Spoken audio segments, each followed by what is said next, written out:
તો એક વાત કહીશ તમને બધાને, શું કહેવાની છે પૂછો.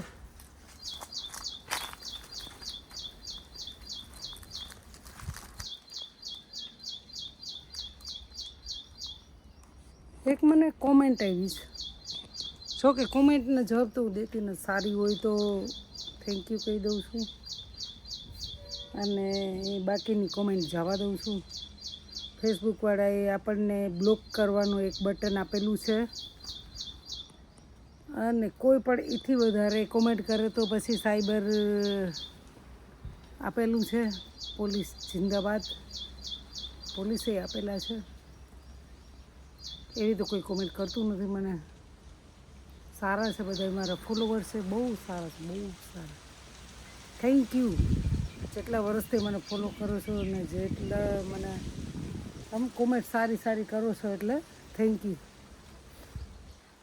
એક ભાઈ એવી કોમેન્ટ કરી, એને જવાબ નથી દેતી હું મારી જ્ઞાતિનું કહું છું હું કે અમારા મેરમાં આવું આવું હોય તો ભાઈ કોમેન્ટ કરી છે કે તમે વિધવા છો, મારે સફાઈ દેવાની જરૂર નથી, હું છું હું નહીં એ કોઈને હું કાંઈ કહેવા માગતી નથી અને મારે કહેવું નથી અને જરૂર નથી એવી. તમે મને પસંદ કરો છો, તમે મારા વિડીયો જોવો છો એટલે મારા માટે બહુ છે, બહુ. એટલે મેર જ્ઞાતિની અંદર મેરાણીઓ ક્યારેય બંગડી પહેરતી નથી. હવે તો સાડી માથે ને ડ્રેસ માથે ને એવી રીતના મેરાણી બંગડી પહેર. પણ જે અમારો ઢારવો હોય ને, ઢારવો, જો કે ઢારવામાં કોઈ ના સમજો તો હું થેપાડો કહું છું, જીમી કહું, પણ ઢારવા માથે અમારે બંગડી ના હોય, દાણો ના હોય, નથડી ના હોય, કાંઈ પણ હોય. હા, સૂડ્યું હતી, મોટી મોટી ચાંદીની સૂડ્યું આવે ને એ પહેલાં લગ્ન થતા ત્યારે પહેરતા, પછી તો કોઈ ન પહેરતું, કેમ કે વાડીએ કામ જવું, હાથ એ બધું હાથ એમને અડવા જોઈએ અને ચાંદલો ક્યારેય ઢારવા ઉપર કોઈ કરતું નહીં. હવે કરે છે. હવે તો હું નથડી ક્યારેક વિડીયો બનાવવા પૂરતો પહેરો નહોતો, નથડી ક્યારેક કાઢતી નથી, કે કાઢી નાખું. દાણો, ચાંદલો અને બંગડી નથી હોતી એટલે વિધવા નથી હોતી. અને અમારે કાળું છે ને, મેર જ્ઞાતિની અંદર શકૂન છે, સગુન કાળું. પહેલાં તો મને સાંભળે ત્યાં સુધી મારી મામાની જાન ગઈ હતી ને ત્યારે ઢારવાવાળી બાઈઓ બધી કાળી ધાબરી ઓઢી હતી. એટલે કાળી ધાબરી છે ને અમારા માટે સગુન છે, કાળું બહુ સગુન છે. એટલા માટે કે બંગડી પહેરે એ જ સુહાગન ના હોય, સમજાણું ભાઈ? બંગડી પહેરે એ સુહાગન ના હોય. અને બંગડી પહેરવાથી થાય હું, જેટલી જિંદગી લખી છે ને એટલી જ જળની જિંદગી. અમારે તો મેર તો બહુ જીવે, લાડા અમારા મેરના બહુ જીવે.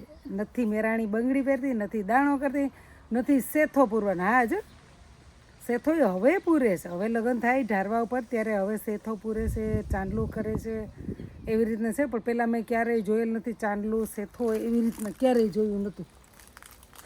એટલે તો અમારા મેર બહુ મસ્ત જિંદગી જીવે છે ને, લાંબી જિંદગી જીવે છે ને, ક્યારેય ઓછી જિંદગી નથી જીવતા. અને ભગવાને જેટલી જિંદગી લખી ને એટલી જિંદગી થાય. આજે મોટું પ્રવચન દઈ દીધું મેં, બહુ જ આજે પ્રવચન. પણ અમારા મેરની અંદર બંગડી નથી ભાઈ, બંગડી પહેરવાની નથી હોતી થેપાડા ઉપર, ઢારવા ઉપર. સમજાઈ ગયું? મેરનો વર્તારો છે. મેરાણી બંગડી પહેરે, બંગડી ના પહેરે, નાકમાં દાણો ના પહેરે, સેથો નથી પૂરતી. હવેની જનરેશન, હવે તો કદાચ સેથો પૂરતી રહે, કદાચ દાણો પણ પહેર્યો હોય છે અને એવું છે. પણ અમારામાં બંગડી, દાણો, સેથો નથી હોતો, પહેલેથી જ નથી. એટલે વિધવા હોય, વિધવા ના હોય એ જ બંગડી પહેરે. વિધવા હોય બંગડી નથી પહેરતી એવું નથી. અત્યારે તો ફેશન છે, બંગડી કોઈ પહેરતું નથી, કોઈ એટલે કોઈ. હું તો અમારી મેરાણીની વાત કરું છું, અમારા મેરની વાત કરું છું કે અમારામાં બંગડી ઢારવા ઉપર નથી હોતી. એકને એક વાત જાજી ફેરે કહી દીધી નહીં, મારું એવું જ છે ભાઈ. કોમેન્ટ બેઠા બેઠા કરવી ને કોમેન્ટમાં પૂછી લેવું અને કોમેન્ટ કરીને લખી લેવું એવું જરૂરી નથી. અને હું એવાને જવાબ દેવા માગતી પણ નથી, પણ હું અમારી વાત કરું છું. બધાને ખબર પડે, જે લોકોને ખબર છે એ તો કોઈ પૂછતું નથી ને જેને ખબર નથી એને ખબર પડી જાય ને કે ભાઈ બંગડી આ લોકોમાં હોતી નથી. એટલા માટે તો આજે ભાઈ સાડી પહેરી, પણ સાડી તો પણ આ એક મારું પાટલું છે ને, આજે મેં કેટલા વર્ષ થયા, 16-17 વર્ષ થયા છે આ મેં પહેર્યું એને. કેમ કે એક નિશાની છે મારી અને હું પહેર્યું જ રાખું છું, ક્યારેય ઉતારતી નથી. કદાચ ને ઢારવો પહેરવો હોય ત્યારે ઉતારી નાખું, અથવા તો કંઈ બીજી સાડી પહેરવી હોય તો બંગડી પહેરવી હોય તો ઉતારી નાખું, મેચિંગ કંઈ કરવું હોય તો. નહીંતર આ પાટલું તો મારું ક્યાંય સુધી આટલા વર્ષ થયા છે. કંગન ના કહેવાય, પાટલું કહેવાય એને. પાટલા કે જાડા પાટલા.